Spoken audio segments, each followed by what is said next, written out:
আসসালামু আলাইকুম দর্শক আজকে আলোচনা করব শেখ হাসিনা কীভাবে ভারতকে দিনের পর দিন ব্ল্যাকমেল করেছিল এবং এখনও করে চলছে। তো দর্শক, ভারতের বিদেশ নীতি শেখ হাসিনাকে বিশ্বাস করার ফলে বাংলাদেশের ক্ষেত্রে যে পুরোপুরি ব্যর্থ হয়েছে তার ছোট্ট একটি নমুনা আজকে আলোচনা করব। দর্শক, আপনারা জানেন যে 2021 সালে বাংলাদেশে দুর্গাপূজার সময় কুমিল্লায় একটি সাম্প্রদায়িক দাঙ্গা হয়েছিল এবং এই সাম্প্রদায়িক দাঙ্গার মাস্টার মাইন্ড যিনি ছিলেন তৎকালীন সময়ের কুমিল্লা 6 আসনের সংসদ সদস্য আখম বাহারুদ্দিন। এই ব্যক্তি শেখ হাসিনা যখন বাংলাদেশ ত্যাগ করলো, যখন বাংলাদেশের গণবিপ্লবের মুখে শেখ হাসিনা পালিয়ে ভারতে আশ্রয় নিল, ঠিক তার পরে এই ব্যক্তি, এই আখম বাহারুদ্দিন এবং তার মেয়ে সুচুনা, যিনি আবার কুমিল্লার মেয়র ছিলেন, এই ব্যক্তিও ভারতে আশ্রয় নিলেন এবং ভারতে খুব জামাই আদরে তারা দিন কাটাচ্ছিলেন এবং বলা চলে এখনও তারা দিন কাটাচ্ছেন। তো দর্শক, এই যে 2021 সালে আসলে কি ঘটনাটা ঘটেছিল, ঘটনাটা ছিল যে যখন দুর্গাপুজো হচ্ছিল, সেই দুর্গাপুজোর সময় মণ্ডপের একটি প্রতিমার নিচে একটি কোরআন শরীফ পাওয়া যায় এবং এই কোরআন শরীফকে কেন্দ্র করে সেই সময় হিন্দু এবং মুসলমানদের মধ্যে একটি প্রবল দাঙ্গা শুরু হয় এবং এই দাঙ্গায় কয়েকজন নিহত পর্যন্ত হয়েছে। দর্শক, মনে রাখতে হবে এই ঘটনাটা শেখ হাসিনার আমলে ঘটেছিল। শুধু কুমিল্লায় না, এই ঘটনার রেশ ধরে বাংলাদেশের বিভিন্ন জায়গায় সাম্প্রদায়িক উস্কানি এবং সাম্প্রদায়িক উত্তেজনা কিন্তু ছড়িয়ে পড়েছিল এবং এটার মূলে যিনি ছিলেন তিনি হচ্ছেন এই আওয়ামী লীগের এই সংসদ সদস্য বাহারুদ্দিন। দর্শক, এটা কিভাবে প্রমাণিত হলো? আপনারা জানেন আসাদ নূর, তিনি একজন নাস্তিক ব্যক্তি এবং বাংলাদেশের বর্তমান যে সরকার আছে এই সরকারের একজন বিরোধী ব্যক্তি হিসেবে পরিচিত এবং তিনি মুসলমানদের ধর্মীয় গ্রন্থ পবিত্র কোরআন শরীফ নিয়ে তিনি বিভিন্ন সময় বিভিন্ন মন্তব্য করে থাকেন।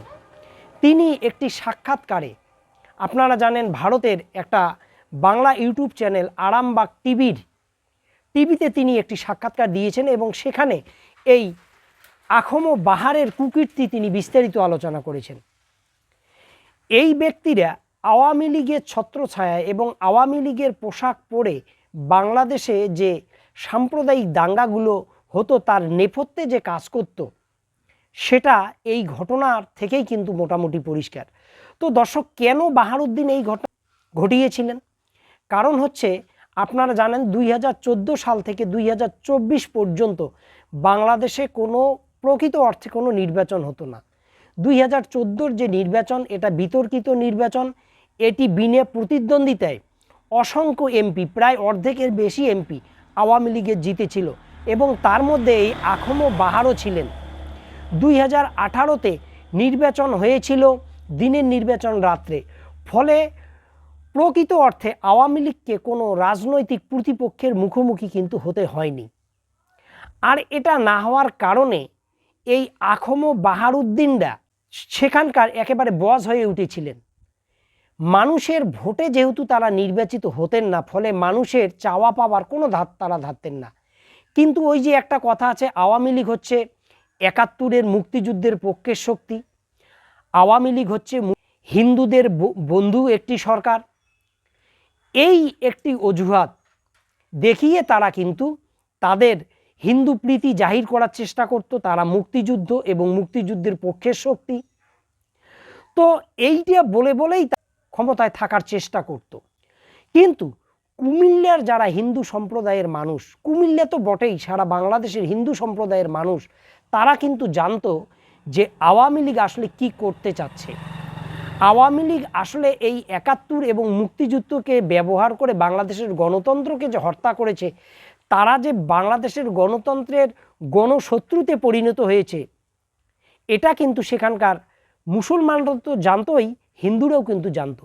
ফলে এই বাহারুদ্দিনকে ওই কুমিল্লার হিন্দু সম্প্রদায়ের মানুষরা কিন্তু সেইভাবে পাত্তা দিত না, বাহারুদ্দিনও পাত্তা দিত না, আবার ওখানকার হিন্দু সম্প্রদায়ের মানুষরাও তাকে পাত্তা দিত না। পাত্তা না দেওয়ার কারণ ওটাই ছিল যে তিনি তো ভোটে নির্বাচিত হতেন না, চুরি করে নির্বাচিত হতেন, পিটিয়ে বুথ দখল করে নির্বাচনে জয়ী হতেন, বিনে ভোটে জয়ী হতেন, দিনের ভোট রাতে করে জয়ী হতেন। তো এই ধরনের একটা মানুষের যে গ্রহণযোগ্যতা থাকবে না সুশীল সমাজের কাছে, এটাই বাস্তবতা। তো যাই হোক, এইটাই ছিল এই বাহারউদ্দিনের ক্ষোভ যে হিন্দুরা তাকে কেন ভালোবাসবে না, কারণ তারা তো হিন্দুদের দরদি সরকার। তো যেহেতু ওখানকার সুশীল সমাজের হিন্দু জনসংখ্যার একটা বড় অংশ তাকে পাত্তা দিত না, এই জন্য তিনি পরিকল্পিতভাবে ইকবাল নামে একটি মানসিক নেশাগ্রস্ত মানুষকে দিয়ে এই কোরআন শরীফটা ওই ঠাকুরের পায়ের নিচে রেখেছিলেন পরিকল্পিতভাবে, যাতে সেখানকার সংখ্যাগরিষ্ঠ মুসলমানদেরকে দিয়ে হিন্দুদের উপর একটি সাম্প্রদায়িক দাঙ্গা চাপিয়ে দেওয়া যায় এবং হিন্দুদের যাতে ক্ষয়ক্ষতি হয় এবং হিন্দুরা যাতে দৌড়ে এসে ওই বাহারউদ্দিনের কাছে আশ্রয় চায়। এটা ছিল তার মূল উদ্দেশ্য। দর্শক, এই ধরনের বাহারউদ্দিন বাংলাদেশে আপনারা অসংখ্য খুঁজে পাবেন। আজকে আমি এই জন্যই বলছি যে ভারতের যে বিদেশ দপ্তর তারা বাংলাদেশ নিয়ে শেখ হাসিনার যে প্রোপাগান্ডা সেটাকে তারা বিশ্বাস করত, প্রকৃত বাংলাদেশের চিত্রকে তারা বোঝার চেষ্টা করতো না। আজকে বাংলাদেশ যে ভারতের একটি শত্রু রাষ্ট্রে পরিণত হচ্ছে, এটার জন্য ভারতের বিদেশ দপ্তর পুরোপুরি ব্যর্থ, এটা এখন পরিষ্কার বলা যায়। এই বাহারউদ্দিনরা এখন আবার ভারতে আশ্রয় নিয়ে আছে। কেন আশ্রয় নিয়ে আছে এটা নিয়ে অনেকেই কিন্তু প্রশ্ন তুলছেন এবং এ ধরনের কথাও শোনা যাচ্ছে যে পশ্চিমবঙ্গের পুলিশ এই বাহারউদ্দিনকে এবং তার মেয়েকে গ্রেপ্তার করলেও ভারতের স্বরাষ্ট্র দপ্তরের তৎপরতায় তাদেরকে পুলিশ ছেড়ে দিতে বাধ্য হয়েছে।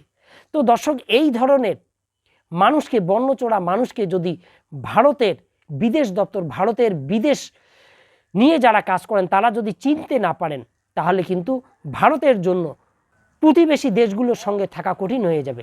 ভারত শুধু পিছনে পড়ে আছে জামাত বিএনপির, যে এরাই নাকি বাংলাদেশের হিন্দুদের উপর নির্যাতন করে।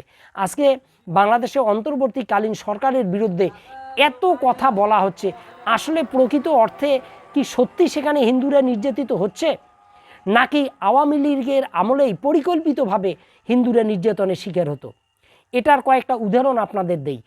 এই যে মুক্তিযুদ্ধের কথা আওয়ামী লীগ বলে, ভারতও তাদের সঙ্গে সুর মিলায়, অথচ আওয়ামী লীগের আমলেই 10,000-এর যে রাজাকারের তালিকা করা হয়েছে সেখানে 8,500 হচ্ছে আওয়ামী লীগের লোক, আর বাকিরে বিভিন্ন রাজনৈতিক দলের।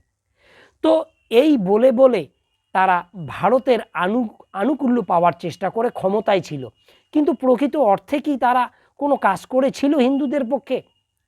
আজকে একটা রেকর্ড যদি আপনারা দেখেন তাহলে দেখবেন যে আওয়ামী লীগের আমলে বাংলাদেশ থেকে সবচেয়ে বেশি হিন্দু ভারতে এসে আশ্রয় নিয়েছে। কেন? এই প্রশ্নের উত্তর ভারত সরকার কি কখনো খোঁজার চেষ্টা করেছে? কখনোই খোঁজার চেষ্টা করেনি। বরং বাংলাদেশ থেকে যে গণহত্যাকারী, বাংলাদেশের জনগণের শত্রু যে শেখ হাসিনা, তাকে যখন বাংলাদেশের জনগণ একটা বিপ্লবের মধ্য দিয়ে তাকে বাংলাদেশ থেকে তাড়িয়ে দিয়েছে, বাংলাদেশের গণশত্রু শেখ হাসিনাকে ভারত আশ্রয় দিয়েছে।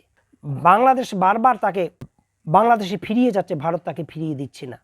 তো দর্শক, এভাবেই কিন্তু ভারতের যে বিদেশ দপ্তর সেটা কিন্তু ব্যর্থ হচ্ছে, অন্তত বাংলাদেশের পক্ষে।